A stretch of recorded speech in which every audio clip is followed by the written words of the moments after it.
Have you ever held on so tightly to something that was already slipping away? Have you ever wondered why, even when we know everything is impermanent, we still ache, still grasp, still refuse to let go? Welcome back to the channel. Today we're diving into a question that haunts every human heart: the pain of attachment in a world where everything eventually fades. Why do we hold on so tightly to what we know we cannot keep? Why do we suffer loss so deeply, even when impermanence is life's only guarantee? This question isn't just philosophical. It's personal. It touches every corner of our lives: relationships, youth, health, success, even identity. And the answers lie not only in Buddhist doctrine, but in the very fabric of our emotional experience. To begin, let us face the truth. Everything we love will one day change, disappear, or die. That is not pessimism. It is reality. The body grows old. Friends grow distant. Careers shift. Dreams evolve. Even the people we believe we cannot live without, one day we will have to let them go, or they will have to let us go. And yet we cling. We cling because we love, because we hope, because we fear, because deep inside we want something, anything, to last. Buddhism doesn't ask us to suppress this desire. It invites us to understand it, to turn toward it, to sit with the ache until it reveals its true nature. So why do we cling? One reason is fear. Fear of emptiness. Fear that without our attachments we are nothing.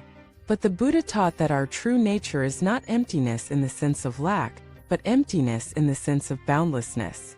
When you release the object, you discover the space. When you let go of the form, you find the freedom. But the letting go is not easy. In fact, it is one of the hardest things a human being can do. There is a powerful teaching that says, "It is not loss that causes pain. It is the unwillingness to accept it." Let me share a story. A woman once lost her only child in an accident. Her grief was unbearable.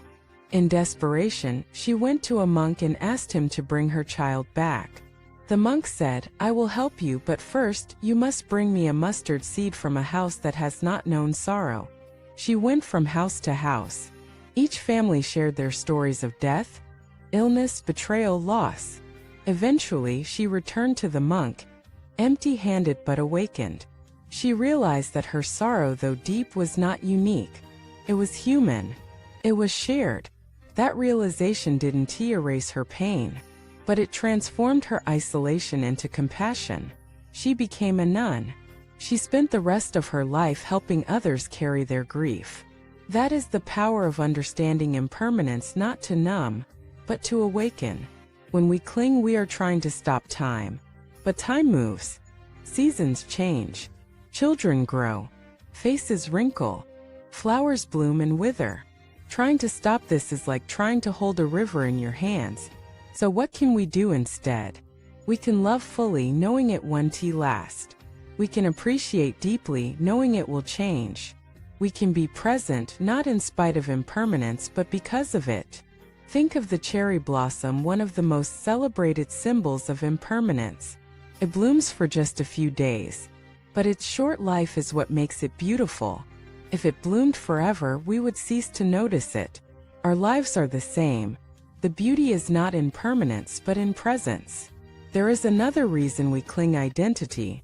We define ourselves by what we own, who we love, what we do. So when we lose those things, we feel we are losing ourselves. But who are you beyond your roles? Beyond your titles, your possessions, your relationships? This is the question the Dharma invites us to ask. When the Buddha sat under the Bodhi tree, he didn't gain something. He let go of everything. What remained was not a person who had everything, but a person who needed nothing to be complete. We don't have to become monks to experience this.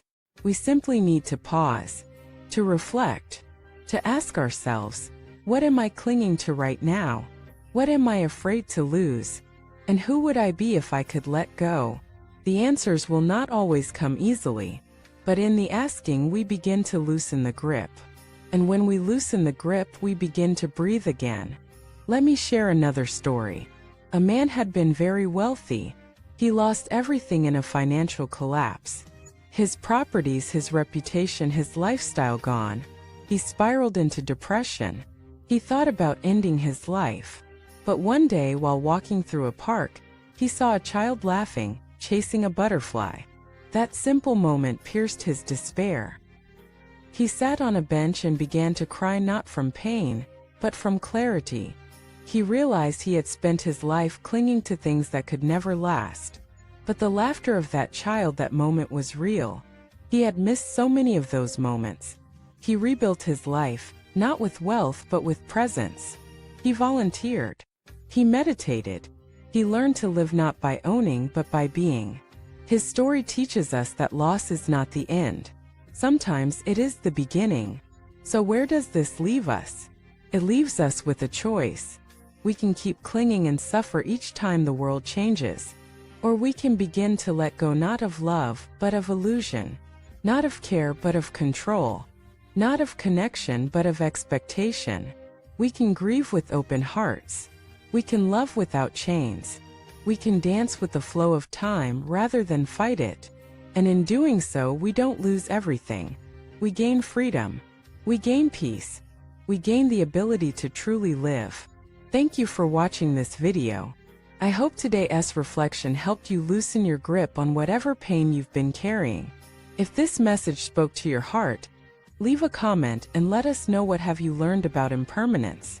Don't forget to like, subscribe, and turn on notifications to stay connected. See you in the next video.